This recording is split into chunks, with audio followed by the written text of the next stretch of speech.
Good morning, class 11 students of Bio Group. Today, as you know, we are doing the second video of tools for study of taxonomy. And yesterday we had studied about three gardens, about the features of three famous gardens. And today, in today's video, we will also be studying about 4 or 5 more botanical gardens.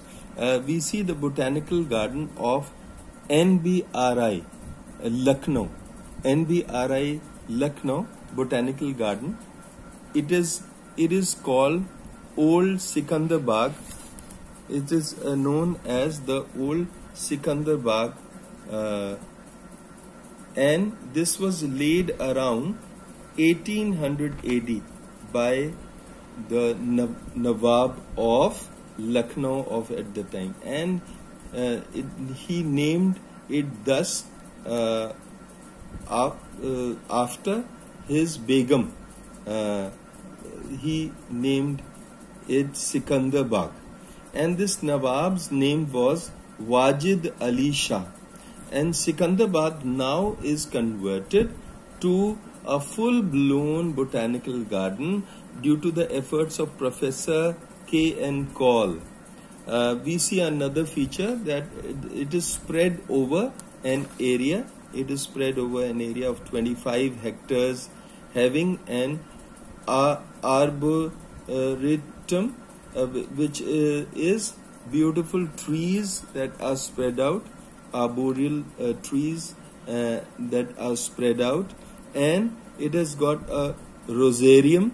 That means a place where a lot of roses are growing. Then it also has a fern house, a conservatory, and it has got cactus house in it, palm house, and a venetum, or a place where wines are grown, grape vines are grown. Then another feature of this garden, it has got a large collection of bougainvillea, chrysanthemum, exora, hibiscus, canna, nelumbo, and nymphora, and many bulbous plants are grown here. The main aim of this garden is to preserve the exotic plant wealth of India. Then we come on to the Lal Bagh Bangalore Garden. The next one is Lal Bagh Bangalore Garden, which you can see here. This garden was established by Haider Ali. Who established this? This garden was established by Haider Ali in 1760, and later it was taken over by the East India Company. Now this garden, it covers an area of about 100 hectares with 12 hectares of water surface. You can see this is a beautiful, elaborate garden, and it has got numerous kinds of flowers of every species, which has about 2,000 species of native and exotic plants of wide-ranging diversity. It has been renowned center for introduction and acclimatization and multiplication of plants from various parts of the world. It is a garden that has acquired a privilege among the top gardens in the world due to its layout, its grandeur, its scientific interest, and its scenic beauty. It is now among the top gardens of this world. The next garden that we will look at is known as the Lloyd Botanical Garden, and this is situated in Darjeeling. You can see the hilly area at the back. Is situated in Darjeeling on high altitude. This Lloyd Botanical Garden was established in 1878, and it is situated in the lap of hilly ranges of snow-covered Kanchenjunga ranges, and it covers area of about 17 hectares at the elevation of 2,134 meters. The garden has some 18 1,800 exotic and indigenous plants. 1,800 exotic and indigenous plants like conifers. It has got magnolia, then it has got maples, etc. The redwood trees are famous of this area. And one very important feature of this garden, children, is that Metaciconia glyptostroboidea is a conifer. It's a coniferous tree which is called a living fossil, originally found in gardens of China, but it was brought here. This is one of the main attractions of this garden. It's famous for botanical researches. This garden is famous, and it has very large variety of evergreens and deciduous plants. Then let us look at another garden. Let us look at another garden, which is Jawaharlal Nehru Tropical Botanical Garden. And in Jawaharlal Nehru Tropical Botanical Garden, it is also a research institute. As you can see here, a lot of research goes on here on various plants, and it keeps a big gene pool of so many rare plants. This is situated in Thiruvananthapuram. It's like a haven, it's like a heavenly place, beautifully pictured out here. And it was first called the Tropical Botanical Garden and Research Institute, and it was renamed in memory of our first Prime Minister of India, Jawaharlal Nehru. And it was established by government of Kerala in 1979. It has area of 121 hectares. It takes care of the economic wealth of plants of Kerala and conserves, it preserves and sustains these plants. This Jawaharlal Nehru Botanical Garden also carries chemical research for plant improvement, how chemicals can be utilized for improving plant species and their preservation.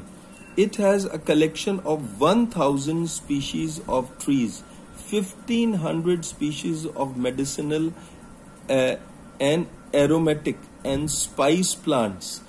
Spices, children, which are used like cardamom, cinnamon, all these are used. So spices are grown there. 1,600 species of orchids, 60 species of bamboo, and so on are here.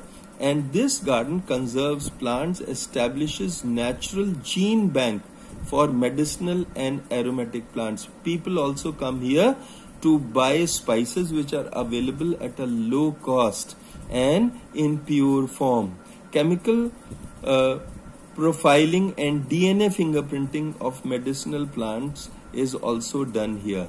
Then we have a database of flora of Kerala, which is prepared, and they maintain herbarium files of the flora in Kerala with over 50,000 specimens of Kerala plants. So we can also go through the herbarium files which are collected here in one of the houses inside the reserves of this garden. Then another garden we are going to talk about is the Kew Garden. As you can see here, beautifully pictured out here, the Kew Garden. This was established in Kew, a place in London, UK, upon a river called Thames River. And this contains 33,000 species of living plants, and it has herbarium of 7 million dried specimens. People flock out here, spectators flock out here from all over the world to see the 7 million dried specimens of the herbaria that are found here. And having talked about herbarium, we come on to the herbaria. What is the definition of herbaria? It is a collection of preserved plant specimens that have been dried and pressed and mounted on sheets of stiff white paper. You can see here sheets of stiff white paper arranged according to a recognized system of classification, and this is known as the herbarium technique. And this technique, it involves first collection, then it involves the drying, it involves poisoning. I'll come to that later, why we do poisoning. Then mounting, and the next step that is involved is sticking of the dried plants, then labeling of the dried specimen, and the deposition of this in safe quarters. So a branch is collected of a plant which should be known by the collector. The collector should have fully grown leaves on this branch which he has collected. The complete inflorescence should be there. You can see the flowers here, the flowers and complete grown leaves should be there, and the fruits, as far as possible, the fruits also should be included. Some of the fruit should be there in the specimen. So we see here the collectors give field numbers and details must be noted in field notebook. You can see here in the field notebook, these notes are stuck on to the herbarium sheet. The notes are there. You can see it very clearly. The notes are given out here, so anybody who is looking at this specimen and is visiting can go through the notes.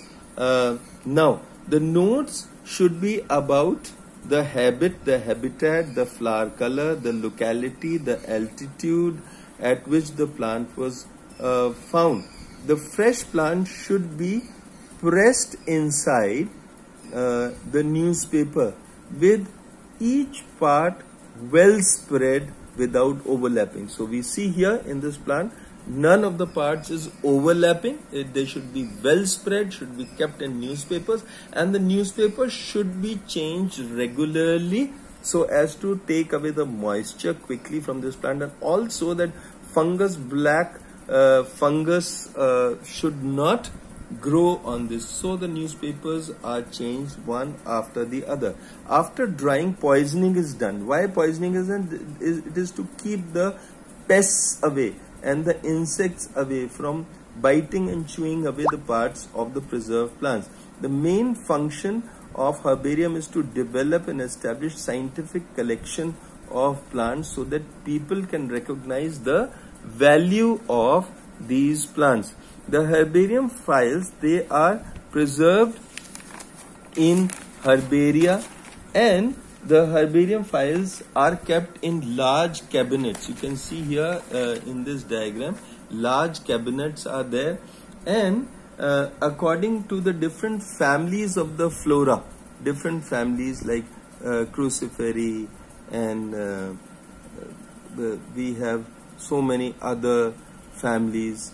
All these flora families which are written here in the different shelves of the cabinet, the files when are collected and dried and properly made, they are put inside these various shelves of the cabinet, and thus these are preserved. So from here onwards we will study more about the different herbaria which are found in the important places of the world, and we will also study about museums, etc. in the next video. So till then, children, I wish you all the best.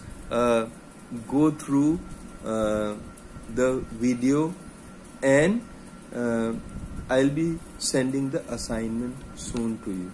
So thank you so much. Wish you all the best.